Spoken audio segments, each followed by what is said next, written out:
You're never gonna make it, you're not good enough. There's a million other people with the same stuff. You really think you're different? Man, you must be kidding. Think you're gonna hit it, but you just don't get it. It's impossible, it's not probable, you're irresponsible. Too many obstacles, you gotta stop it, yo. You gotta take it slow, you can't be a pro. No waste your time no more. Who the fuck are you to tell me what to do? I don't give a damn if you say you disapprove. I'm gonna make my move, I'm gonna make it soon. And I'll do it cause it's what I wanna fucking do. Cause all these opinions and all these positions, they come in millions, they blocking your vision. But no, you can't listen, that shit is all fiction. Cause you hold the power as long as you're dreaming. There's no way that you make it, and maybe you can fake it.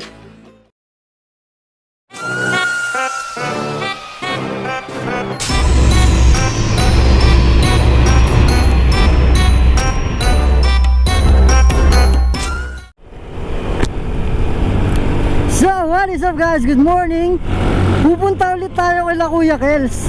Kasi kung naalala nyo yung time na ni-review ko at tinest ride yung RFI 175 nung isa sa mga customer nila doon, na eventually naging tropa ko na din. Eh, nagustuhan nila yung video.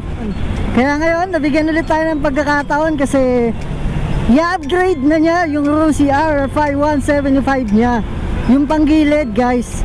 Kung nung nakaraan, spring lang yung pinalitan, ngayon, papalitan niya na rin yung mga ibang parts. So, update ko na lang kayo mamaya kung ano-ano yun. Kasi umabot muna ng 1 week bago nakumpleto yung mga parts na yun na i-install dun sa RUSI RFI 175. Kaya ngayon, ito tayo. Nauna na sila sa akin dun. Bale ako, ito papunta pa lang. At sa Caloocan na naman tayo. Pero at least di na tayo maliligaw kasi alam na natin yung daan eh. At saka ito na nga pala yung purpose kung bakit dito ko sinimulan yung vlog. Kasi may mga nagko-comment dun sa isang vlog ko na hindi raw nila ma-Google Maps, hindi nila ma-Waze yung shop nila Kuya Kels. Kaya yun, ituturo ko sa inyo ngayon kung saan natin makikita yon, yung tamang daan papunta sa shop nila Kuya Kels. So yan, Jollibee Bagong Baryo, U-turn ulit tayo. Ito na yung U-turn. So dito, pag U-turn natin, diretso lang ulit tayo sa Jollibee Bagong Baryo. So ano nga bang meron doon sa shop na yon? Doon sa shop na yon, kompleto sila. So si Kuya Kels kasi, kumukuha siya ng mga repo na unit. Yung mga unit sa kasa ng RUSI mismo. Umorder siya doon, may supplier siya doon. Tapos yung mga parts na yon, ng mga motor na yon, kinakalas niya yon, pinaparts out niya yon. Tapos yun lang yung binibenta niya, yun lang nire-resell niya. So kung may kailangan kayong parts, lalo sa mga RUSI na motor, kagaya ng RUSI Gala, ito kagaya ni AJ, pwede kayo pumunta sa Kels GY6 One Stop Shop. Tapos andun na lahat ng kailangan nyo.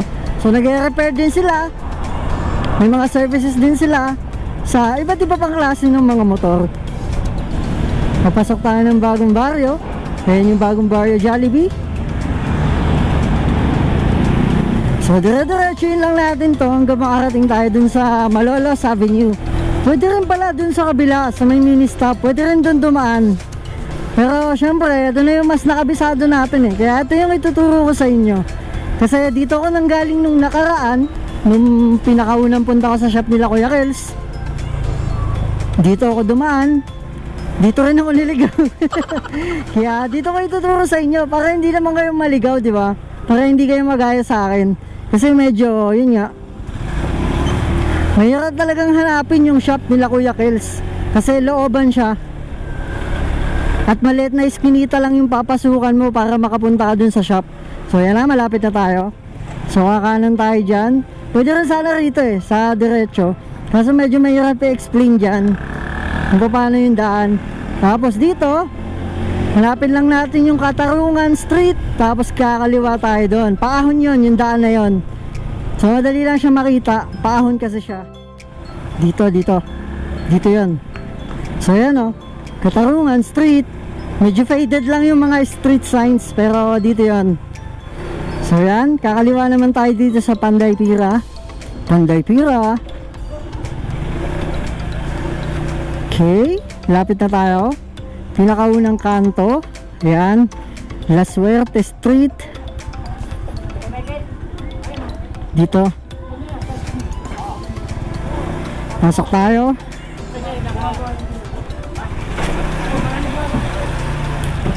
And we are here sa GY6.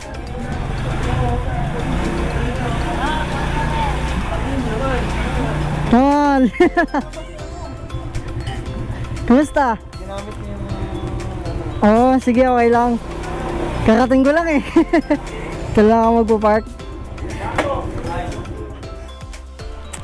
So ayan, nandito na tayo sa shop ni Kuya Kels.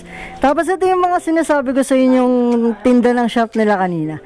So ayan, mga parts yan ng mga kinukuha ni Sir Kels dun sa ano niya, sa supplier niya. So may mga fairings, may mga upuan, may mga footboard, may mga engine parts din. Ayan o, iba-iba. Kung makikita nyo. Ito, meron tayong torque drive set for GY6. Yun o. Ito, meron ng Perfect yan para sa mga GY6. 1,500 kasi mas mahal kung bibili ka ng paisa-isa. Mm. Ngayon, ito, bell, lining, meron na yung clutch spring, center spring, and torque drive. Full set, 1,500. Nice. Yes. Thank you, Sir Kels. So ayun, update ko kayo mamaya kung anong mangyayari kay RFI 175.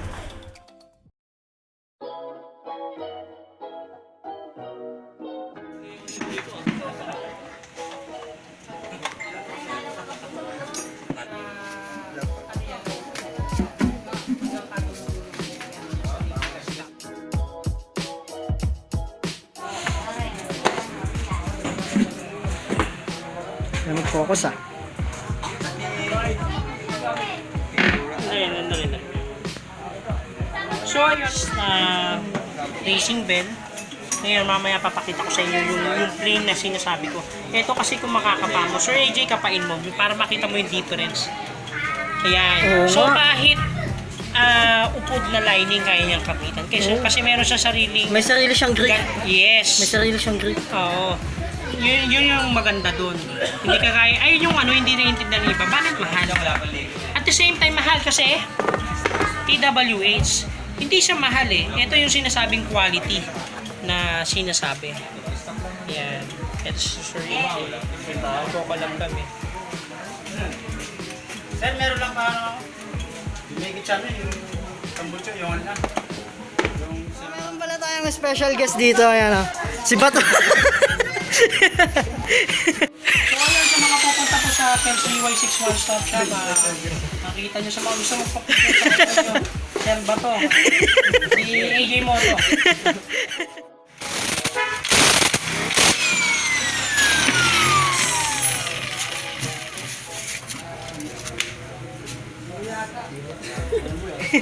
RUSI RFI, mainit-init pa. Mainit pa eh, ginamit ko yan eh. So ito na nga, patingin si Bell, explain ko lang, hawakan mo best friend. Ito yung sinasabi kong pagkakaiba ni TWH Racing Bell. Ang pagkakaiba niya, yun, syempre, yun nga, racing. Ayan, makikita nyo naman, hindi ko na kailangan explain. Baliktad mo tol. Okay, kaya sa gilid, sa gedli, syempre, ito may butas. May mga butas yan. Para sa pagtatapunan ni pinagupuran ni lining. Ngayon yung sinasabi ko, yung pinakasarili niyang grip. Ito para kang kumapit sa liha. Oh, may liha siya. Para siyang may liha. So, kakapit at kakapit talaga kay lining. Ngayon, pagdating naman dito kay stock ni RUSI RFI, Bakal wala sa lang. bakal lang. Plain lang. Mainit eh. So, aray ko. Mainit nga. Yun. Yun lang. Ngayon yung pinakaiba. Racing Taiwan. Ito. Tapos yun. Sige. Testing natin yan. Ayun, mainit. Okay.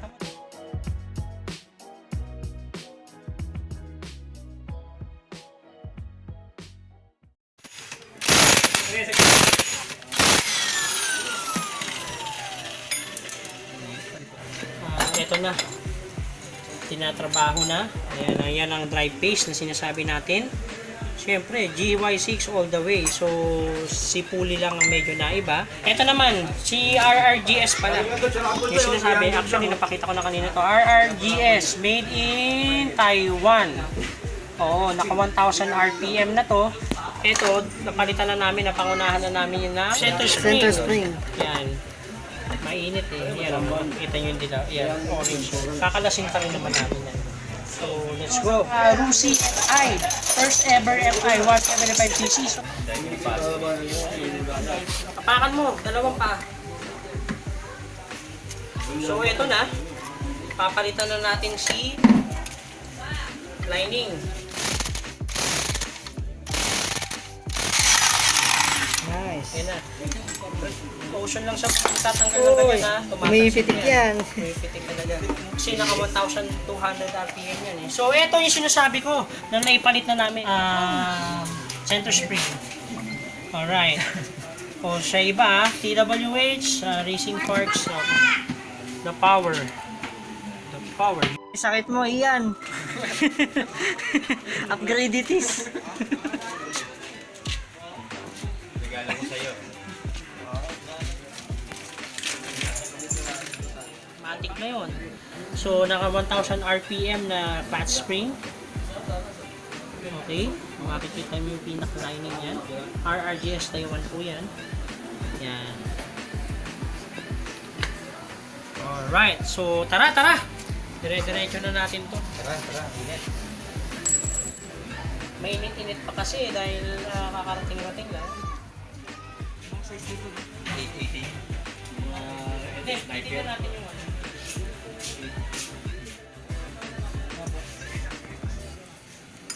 Parang, sir, pagpunta mo ng tulay. Palengke? Sabi niya gano'n. Sa loob na ito. Hindi, sa gilid daw pala, sa gilid. Palengke, sir. Hindi, sir, diretso mo pa. May umaway sa atin nung nakaraan sa RUSI RFI.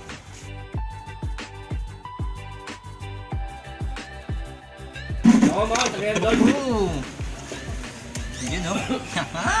Wait. Nice. Wait. So, ito na. Si RRGS at saka si nga. Testing mo nga. Wow. Tingnan natin yung reaction ng mayari. Ayan na. So, ikabit na yan. Bisa na ang spin the wheel. Oh, spin the wheel na. Nice. Kung sa TV5 may Kuya Will, kami may Kuya Kels. Narinig yung sinabi. Ano sabi mo, Sir AJ? Kung sa TV5 may Kuya Will, kami may Kuya Kels. There you go. Yan na. Ano naman, pahirapan na naman tayo sa pagpiga, 1,200 RPM. Chill lang kayo, chill. TWH yun eh. Sana all. Sana all. So, goodbye. So, pakita ko lang din, siyempre, itong stock. Goodbye stock. Ilan linggo to, pre? Ilan linggo pa lang to? Isang linggo pa lang, upgrade agad. Second day nga yan eh. Check mo muna kung naka-ready yung ano, mga bola-bola.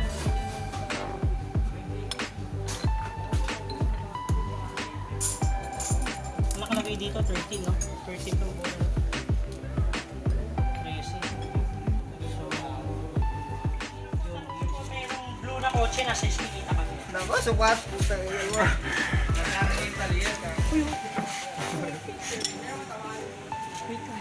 Wow. Biwo, jackpot. Ako na. Wait lang, pre. Wait lang. Tingnan mo. Tara, sir. Pwede ka na. Sige.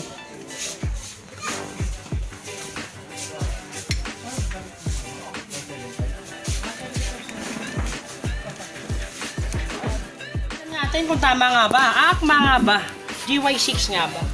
So ito na, pinapasok na. Wow! What a beautiful. Oh! Pasok mo dito para bumaon sa dulo. Ayan o. Dali. Yan na po. Gwapo. Konting request, pre. Ay. Try mo muna yung pulley. Natin. Natin. Pedro eh. Yan. Tingnan natin ang pinagkaiba. Meron nga ba? Nalaga naman. Sige nga, partner mo nga ang ano, ang dry paste niya. Sige, sige. Tuloy-tuloy na to. Sige nga. Hindi, hawakan mo naman. Kung yung sakto yung ano. Okay, pinaration niya na. Yung pinaka-pasok na. Panalo, pre. Okay na, pre. Okay na, alasin mo na. Hindi. Okay na yun. Nakita ko na eh. Sinukat na natin. Perfect, pare. Perfect para sa unang RFI na inoperahan.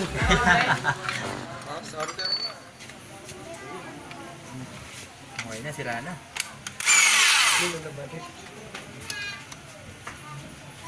Tropan, lupit mo. Wow.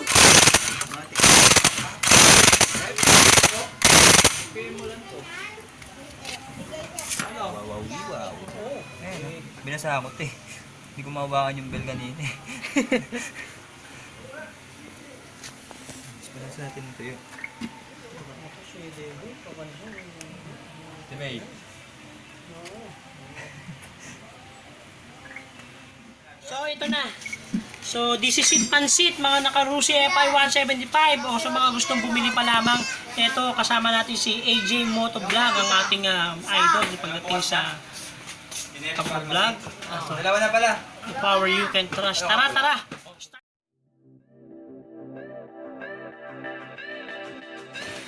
So, ito, tara.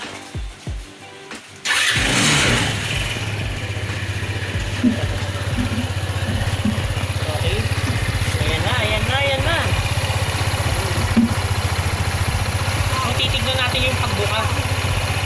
I-rep mo konti. Sino mo mag-vlog? Ikaw na lang to. Konti-konti lang to. Nahawa kayo mo. Sige. Rep mo. Kita niya may acceleration.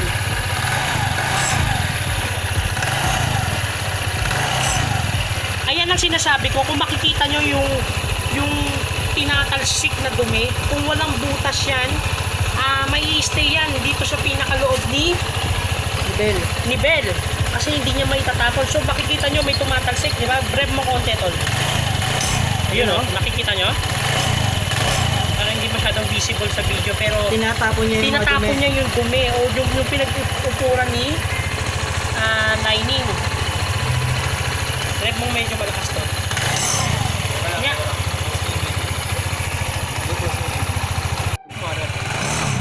Woo! Sige. Ayun yung pinaibahan. Tinatapon niya yung dumi. Racing yan. So, try natin yun. Bangis! Huwag lang tatama sa Let's go.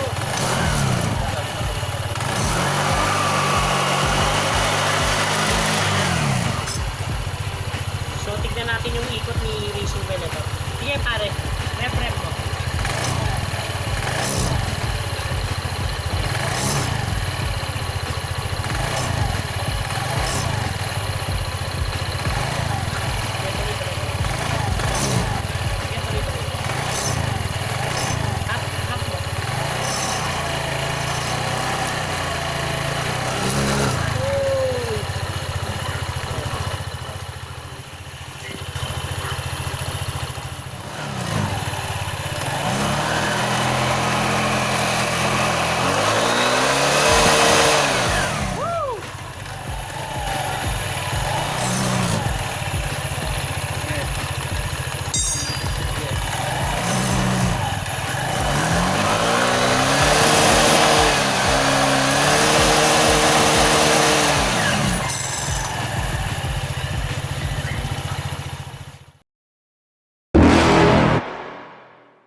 You're never gonna make it, you're not good enough. There's a million other people with the same stuff. You really think you're different, man, you must be kidding. Think you're gonna hit it, but you just don't get it. It's impossible, it's not probable, you're irresponsible. Too many obstacles, you gotta stop it, yo. You gotta take it slow, you can't be a pro, don't waste your time no more. Who the fuck are you to tell me what to do? I don't give a damn if you say you disapprove. I'm gonna make my move, I'm gonna make it soon. And I'll do it cause it's what I wanna fucking do. Cause all these opinions and all these positions, they come